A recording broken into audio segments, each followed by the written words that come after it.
Dahil nabiyayaan po tayo mga idol ng isang tao na si Idol Kim James. Maraming salamat po at salamat din po sa Panginoon na napakabait niya po sa amin. Ito mga idol, makakain na rin po kami ng masarap na ulam na bihira lang at minsan lang namin ito matikman. At mabubusog na naman po kaming lahat mga idol ng aking buong pamilya. At syempre, masustansya pa ang aking inihanda na ulam para sa kanilang lahat mga idol. Hello po mga idol, ako pala si Parikoy, isang ama na nag-aalaga at nagmahal sa buong pamilya. Ito nga po mga idol, nakabili po tayo ng pasayan upang nga po makapagluto rin tayo ng masarap na ulam para sa ating buong pamilya.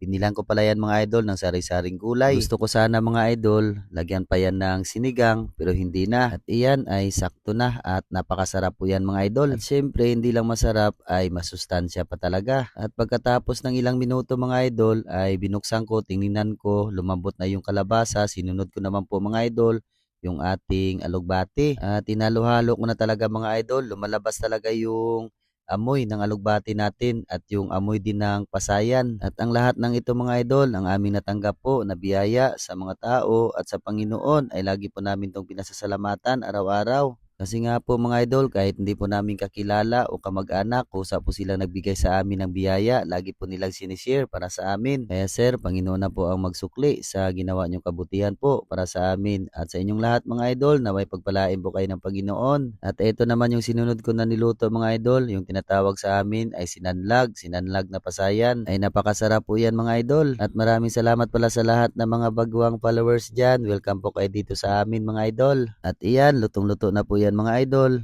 At ayan mga idol ay okay na po yan at luto na. Pwede na natin yan hanguin. At shoutout pala kay Ate Krisnalyn at kay Idol Patricia, shoutout po. At kay Idol Henry Tan Jr., shoutout po. At shoutout din kay Idol Ronel J, Alicia, Sambonga Sibugay Chapter. God bless brother. Tara po mga idol. At natapos na rin tayo sa paghango. Samahan niyo po kami sa aming hapunan ngayong gabi.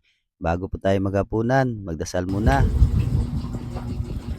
Lord, salamat sa pagkaon sa gasas gihatag sa mga nimo, Lord. Amen. Amen. Kain po tayong lahat mga idol. Meron din tayo naglagay mga idol may sili. At ito walang sili. Yan. At siyempre may kanin at saka yung pinirito. Maparami na naman yung kanin natin ito mga idol. Basta ganitong ulam. At nakita nyo naman mga idol, yung sinanlag na pasaya natin ay konti na lang. Kasi nga po, pagkatapos kong maluto mga idol at habang nagluluto pa ako sa sinabawan pasaya natin, ay unti-unti nilang kinakain. Yung piniritong pasaya natin mga idol, kaya konti na lang. Ganon din ba kayo mga idol, habang nagluluto pa lang ay kumukuha na at tumitikim?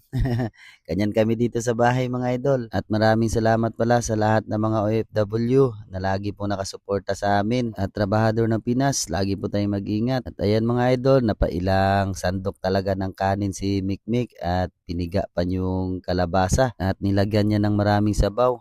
Sabi niya masarap talaga daw ang luto ng papa niya. At hanggang dito na lang po ang video namin mga idol. Kung nakaabot ka sa part na to, pwede mo rin to i-follow at i-share.